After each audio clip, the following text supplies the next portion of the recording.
Gold, trusted gold buyers. మీరు తాకట్టు పెట్టిన బంగారాన్ని విడిపించి ఈ రోజు ఉన్న మార్కెట్ ధరకు కొనబడను.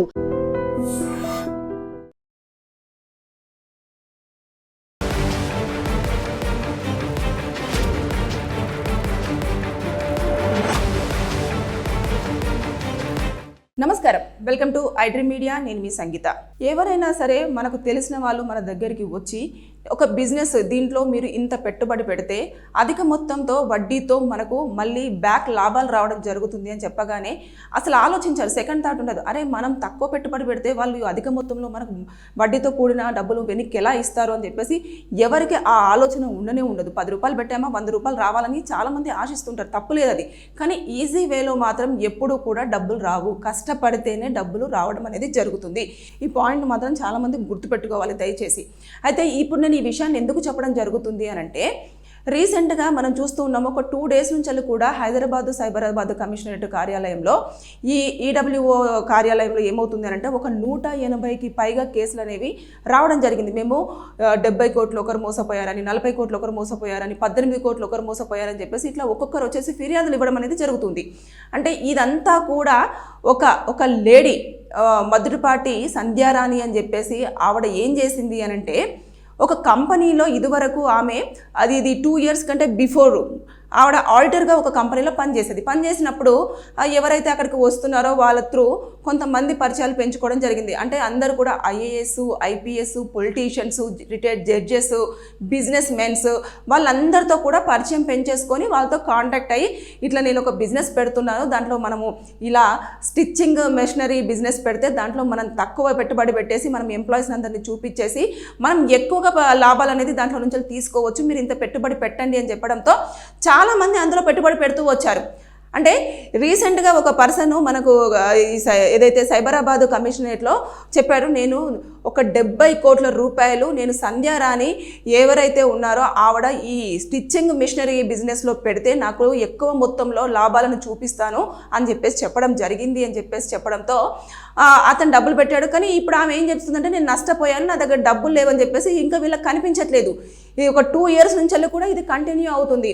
ఏదైతే ఉంటుందో వైజాగ్లో కానివ్వండి, గచ్చిబౌలిలో కానివ్వండి, ఇలా కొన్ని ప్లేసెస్లలో ఆమె ఒక 4 to 5 ఫ్లోర్స్ ఉన్న బిల్డింగ్ అంతా కూడా రెంట్కి తీసుకోవడం, దాంట్లో ఈ స్టిచ్చింగ్ మిషనరీస్కి సంబంధించినవంతా కూడా బిజినెస్ పెట్టడము, ఒక 100 నుంచి 150 మంది ఎంప్లాయీస్ని అందరినీ కూడా చూపించిన తర్వాత ఎవరైతే పెట్టుబడి పెట్టడానికని వస్తారో వారందరికీ కొంచెం నమ్మకం ఉంటుంది, అరే మంచి పెద్ద మొత్తంలోనే ఈ కంపెనీ అనేది రన్ అవుతుంది, మనం ఇందులో పెట్టుబడి పెడితే ఖచ్చితంగా మనకి ఇన్కమ్ అనేది బ్యాక్ రావడం జరుగుతుంది, నేను లాభాలలోనే ఉంటాను అని చెప్పేసి వాళ్ళు ఏం చేశారు, నమ్మి వెంటనే ఇమీడియట్గా పెట్టారు. ఈ దొరై రాజు కూడా అలాగే చెప్పంగానే ఈ గచ్చిబౌలి, మియాపూరు ఇలాంటి ప్లేసెస్లలో కూడా ఆమె కంపెనీస్ చూపించిన వెంటనే అతను ఎలాగా ముందు ఆలోచించకుండా ఆయన ఒక మంచి పొజిషన్లో ఉన్నాడు, ఆలోచించకుండా ఏం చేశాడు, 70 కోట్ల రూపాయలను ఆవిడకి ఈ బిజినెస్లో పెడుతున్నాడు చెప్పేసి పెట్టడం జరిగింది. పెట్టినాక ఇంకా ఆవిడ దగ్గర నుంచి ఎలాంటి ఇన్ఫర్మేషన్ లేదు, కాల్ సరిగ్గా లిఫ్ట్ చేయకపోవడము, తర్వాత ఏం అడిగినా కూడా సమాధానం చెప్పకపోవడము, మరి నేను పెట్టి కూడా ఒక 1 ఇయర్ అవుతుంది, ఇంతవరకు కూడా నాకు ఎలాంటి ఇన్కమ్ జనరేట్ చేయట్లేదు, నువ్వు ఏం చూపించట్లేదు, నా బ్యాంక్లో 1 రూపాయి కూడా పడట్లేదు అని చెప్పేసి అడుగుతూ ఉంటే ఆవిడ సమాధానం ఏం చెప్పట్లేదు. దాంతో అతనికి అనుమానం వచ్చేసి ఇమీడియట్గా వెళ్ళేసి పోలీస్ స్టేషన్లో ఏదైతే సైబరాబాద్ కమిషనరేట్ ఉందో అక్కడికి వెళ్ళేసి ఫిర్యాదు చేశాడు, నేను ఇట్లా మోసపోయానండి, నాకు ఆవిడ ఏం చెప్పట్లేదు అని చెప్పేసి. అయితే పోలీసులు ఆవిడకి ఫోన్ చేసి మాట్లాడే ప్రయత్నం చేస్తున్నారు, ఆవిడ మాత్రం ఎక్కడ ఉంది ఏంటి అనేది తెలియట్లేదు, ఫోన్ కూడా స్విచ్ ఆఫ్ వస్తుంది అని చెప్పేసి చెప్పడం జరుగుతుంది. ఇలా ఆవిడ ఇతను ఒక్క దగ్గరనే కాదు, హిమాయత్ నగర్కి సంబంధించిన వ్యక్తి దగ్గర 40 కోట్ల రూపాయలు, అదేవిధంగా ఒక రోజు వర్క్ చేసేసుకొని నెల రాగానే జీతం పడే అకౌంట్లలో ఉండే అపార్ట్మెంట్స్ ఉంటాయి చూడండి, అలాంటి అపార్ట్మెంట్లో కూడా 18 కోట్ల రూపాయలు. తర్వాత నెక్స్ట్ ఇలా ఆవిడకు తెలిసిన ప్రతి ఒక్కరి దగ్గర కూడా ఇలా కోట్లలో డబ్బులు పెట్టించింది. కొంతమంది 50 లక్షలు, తర్వాత నెక్స్ట్ 10 లక్షలు పెట్టిన వాళ్ళు కూడా ఉన్నారు. ఇలా మొత్తం ఇప్పటి వరకు అయితే 180 కేసులు కూడా ఇక్కడ సైబరాబాదు, హైదరాబాదుకు సంబంధించిన వాటి ఏదైతే కమిషనరేట్స్ ఉన్నాయో అక్కడికి రావడం అనేది జరిగింది, ఇలా ఫిర్యాదులు తీసుకొని. ఇంకా పెద్ద స్థాయిలోనే మోసపోయిన వారు ఉన్నారు. మేమే ఇక్కడ ఉన్నాము అంటే ఇంకా వైజాగ్లో, తర్వాత నెక్స్ట్ ఇంకా మిగతా ప్లేస్లలో కూడా ఈవిడ చాలామందిని నమ్మించి మోసం చేసింది. ఎలాగైనా సరే ఆవిడని మీరు తీసుకొచ్చేసి డబ్బులు మాకు ఇప్పించండి అని చెప్పేసి చెప్తున్నారు. బిజినెస్లో మంచి లాభాలు వస్తాయి అనుకున్నాను, కానీ నష్టం అనేది జరిగింది. ఎందుకంటే బిల్డింగ్స్ అన్నీ కూడా నేను రెంట్కి తీసుకోవడం జరిగింది, తర్వాత దానికి సంబంధించిన ఇవన్నీ కూడా ప్రతిదీ ఆమె ప్రాబ్లం చెప్పుకుంటూనే వచ్చింది, కానీ వీళ్ళ డబ్బుల గురించి మాత్రం ఎలాంటి ఆన్సర్ అనేది చేయలేదు. సో పోలీసులు అయితే ఆవిడని తీసుకొచ్చేసి ఇంట్రాగేషన్ చేయడానికి రెడీగా ఉన్నారు, ఎందుకంటే కంప్లైంట్స్ చాలా పెద్ద స్థాయిలోనే రావడం జరిగింది. అంతేకాకుండా మొత్తము మనం అన్ని కోట్లలోనే ఉండడం జరిగింది. దొరైరాజు మాత్రము ఫిర్యాదు రిటర్న్గా ఇవ్వడం జరిగింది కాబట్టి కేవలం అతని దగ్గరనే 70 కోట్ల రూపాయలు మొత్తం వసూలు చేసినట్టు, ఇంతవరకు ₹1 కూడా తిరిగి ఇవ్వనట్టుగా కూడా తను వెల్లడించడం జరిగింది. కాబట్టి ఇవన్నిటిని పరిగణలోకి తీసుకుంటున్నారు. ఆవిడకి ఫోన్ చేసి తీసుకొచ్చి కూర్చోబెట్టేసి మొత్తం చేసిన తర్వాత ఎప్పుడు చేసి స్టార్ట్ చేసావు, ఎలా స్టార్ట్ చేసావు, తర్వాత నెక్స్ట్ మీరు ఈ మిషనరీస్ అన్ని ఎక్కడ తీసుకొచ్చారు, ఒక్కొక్క మిషనరీకి ఎంత ఖర్చు అయ్యింది, తర్వాత ఎంప్లాయీస్కి మీరు ఎంత శాలరీస్ ఇచ్చారు, ఎన్ని కంపెనీస్ని స్టార్ట్ చేశారు, ఎక్కడెక్కడ స్టార్ట్ చేశారు అని చెప్పేసి ప్రతిదీ కూడా పోలీసులు మొత్తం పూర్తి స్థాయిలో ఇన్ఫర్మేషన్ తీసుకొని అప్పుడు ఆవిడ పైన కేసులు అనేది ఫైల్ చేయడము, తర్వాత నెక్స్ట్ కోర్టులో ప్రొడ్యూస్ చేయడము, ఆవిడకు పనిష్మెంట్ పడడం అనేది జరుగుతుంది. బేసిక్గా ఇలాంటి కేసులలో తీసుకుంటే BNS 111 కింద పనిష్మెంట్ ఉంటుంది. అంటే చీటింగ్ చేసింది, అంటే మోసం చేసింది వారిని, అంటే మీకు బిజినెస్లో మేము లాభాలు చూపిస్తాను అని చెప్పేసి వారి దగ్గర నుంచి డబ్బులు తీసుకొని ఆ బిజినెస్లో పెట్టుబడి పెట్టించింది, కానీ మళ్ళీ తిరిగి వాళ్ళకి డబ్బులు అనేది ఇవ్వట్లేదు కాబట్టి వారు అక్కడ మోసపోయారు. ఆ మోసానికి ఈ సెక్షన్ అప్లికేబుల్ అవుతుంది. దాంట్లో వచ్చేసి ఒక 6 నెలల నుంచి 3 సంవత్సరాల వరకు జైలు శిక్ష పడుతుంది. దాంతోపాటు ₹50,000 జరిమానా విధిస్తారు. అంతేకాకుండా ఇంకా ఆవిడ దౌర్జన్యం చేసిన, బెదిరించిన, ఇంకా డిఫరెంట్ కేసు ఉంటాయి. ఇక్కడ చూస్తే మాత్రం ఆవిడ బెదిరించలేదు, ఎవరిని ఇబ్బంది పెట్టలేదు. కాబట్టి ఇక్కడ మాత్రం ఈ కేసులో మాత్రము మనము BNS 111 మాత్రమే పరిగణలోకి తీసుకోవడం అనేది జరుగుతుంది. అయితే బేసిక్గా ఎప్పుడైనా సరే మీరు ఒక పెట్టుబడి పెడుతున్నారు ఒక బిజినెస్లో అన్నప్పుడు మీరు పూర్తి స్థాయిలో దాని గురించి తెలుసుకోవాలి. వాటికి ఎలాంటి రైట్స్ ఉన్నాయి, ఏమున్నాయి, అసలు లాభాలు ఎంతవరకు వచ్చాయి, బిజినెస్ స్టార్ట్ చేస్తేనే లాభాలు వస్తాయా లేకపోతే ఏముంటుంది అని చెప్పేసి, మీకు అంతగా బిజినెస్లో పెట్టుబడి పెట్టాలి అని అన్నప్పుడు అది ఆథరైజ్డ్ అయి ఉన్నదా లేదా, తర్వాత నెక్స్ట్ కంపెనీకి అన్ని పర్మిషన్స్ ఉన్నాయా లేదా, ఇవన్నీ చూసుకోవాలి. చూసుకున్న తర్వాత ఎవరో థర్డ్ పర్సన్ వచ్చేసి పెట్టండి అంటే పెట్టేసి మోసపోయిన తర్వాత ఇలా చేతులు కాలాక ఆకులు పట్టుకుంటే లాభం ఏంటి అన్నట్టు పోలీసులు వారి వేలో వాళ్ళు ఇంట్రాగేషన్ చేస్తారు. ఆవిడని పిలుస్తారు, సంధ్యారాణి గారిని పిలిచి కూర్చోబెట్టేసి మాట్లాడతారు. ఆవిడ చెప్పేదాన్ని బట్టేసి డిపెండ్ అయి ఉంటుంది. ఒకవేళ ఆవిడ లేదు నన్ను నష్టపోయాను, వాటిని అన్నింటినీ కూడా నేను తిరిగి నష్టాలు జరిగినాయి కాబట్టి నేను ఎంప్లాయీస్కి ఇచ్చాను, మిషనరీ వాళ్ళకి నేను డబ్బులు సర్దుబాటు చేశాను, ఏవైతే రెంట్స్ ఉన్నాయో ఆ రెంట్స్ని పే చేశాను, సో నేను ఇప్పుడు ఇవ్వలేని సిచ్యువేషన్లో ఉన్నాను అంటే కూడా ఏం చేయలేదు. కోర్టు బలవంతంగా మాత్రము వారి దగ్గర నుంచి వసూలు చేసే అవకాశాలు ఉండవు.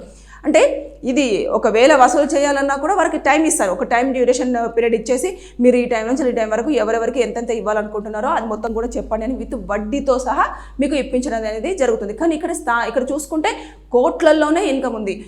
దాన్ని ఆవిడ ఎలా చేస్తుంది, ₹1 కోటి మనకు తలకు మించిన భారం అవుతుంది. ఒక్కొక్కరి దగ్గర 70 కోట్లు, 40 కోట్లు, 18 కోట్లు, 20 కోట్లు, 5 కోట్లు, 4 కోట్లు ఇలా చూసుకుంటూ పోతుంటే ఒక 100 కోట్లకు పైగానే ఆవిడ అందరి దగ్గరికి వెళ్ళి వసూలు చేసిందని చెప్పేసి మనం అంచనా వేయొచ్చు. మనకు వచ్చిన ఫిర్యాదుల ప్రకారంగా చూసుకుంటే ఇది కన్ఫర్మేషన్ నెంబర్ అయితే కాదు, జస్ట్ మనం వాళ్ళు చేసిన క్యాలిక్యులేషన్ బట్టి చూసుకుంటే ఒక రఫ్లీ చెప్తున్న నెంబరే.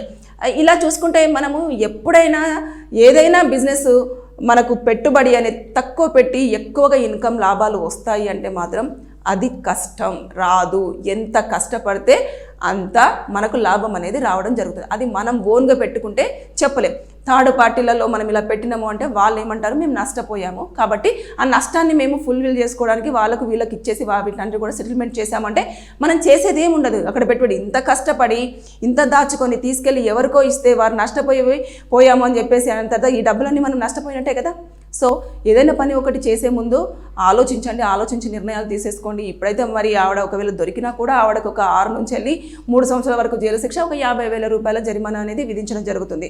ఒకవేళ వసూలు చేయాలి అంటే ఆవిడ నేను అంత ఇచ్చుకోలేను అంటే ఈ జైలు శిక్షను పెట్టేసి ఆమెను జైల్లో పెట్టడం జరుగుతుంది. ఆమె బెయిల్ తీసుకొని బయటికి రావడం అనేది కూడా జరుగుతుంది. తర్వాత వచ్చిన తర్వాత మళ్ళీ సేమ్ రిపీట్ అవుతుంది. కాబట్టి ఇలాంటివన్నీ సొసైటీలో జరుగుతున్నాయి. కాబట్టి దయచేసి ఎవరైనా సరే పెట్టుబడులు పెట్టండి అని అంటే మీరు ఆలోచన చేయండి, RBI గైడ్లైన్స్ చూడండి, తర్వాత నెక్స్ట్ ఆ కంపెనీ ఎప్పుడు స్టార్ట్ చేశారు, ఎలా స్టార్ట్ చేశారు, దానికి అన్ని GSTకి పే చేస్తుందా లేదా, అసలు ఎన్ని సంవత్సరాల నుంచి రన్ అవుతుంది, ఎంతమంది ఎంప్లాయీస్ ఉన్నారు, ఎంప్లాయీస్ అందరూ కూడా ఫస్ట్ నుంచి ఇప్పటివరకు ఒకరే కంటిన్యూ అవుతున్నారా లేదంటే ఎంప్లాయీస్ మారుస్తూ వస్తున్నారా, ఇవన్నీ కూడా మీరు పూర్తి స్థాయిలో చెక్ చేసుకుంటే మీరే శ్రేయస్కరంగా ఉంటారు, మీకు ఎలాంటి నష్టం జరగకుండా ఉంటుంది. ఇప్పుడైతే ఆవిడ గురించి మొత్తం పోలీసులు అయితే గాలిస్తూ ఉన్నారు. తీసుకొచ్చిన తర్వాత ఏం జరుగుతుందనేది మనం వేచి చూడాల్సిందే.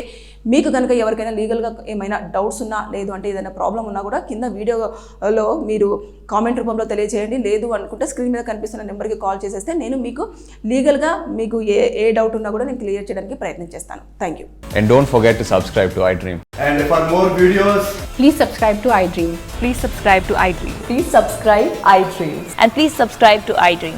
For more videos, subscribe to iDream. please like, share and subscribe to the channel. Congratulations, iDream. Subscribe to iDream. Subscribe to iDream. So subscribe to iDream Media.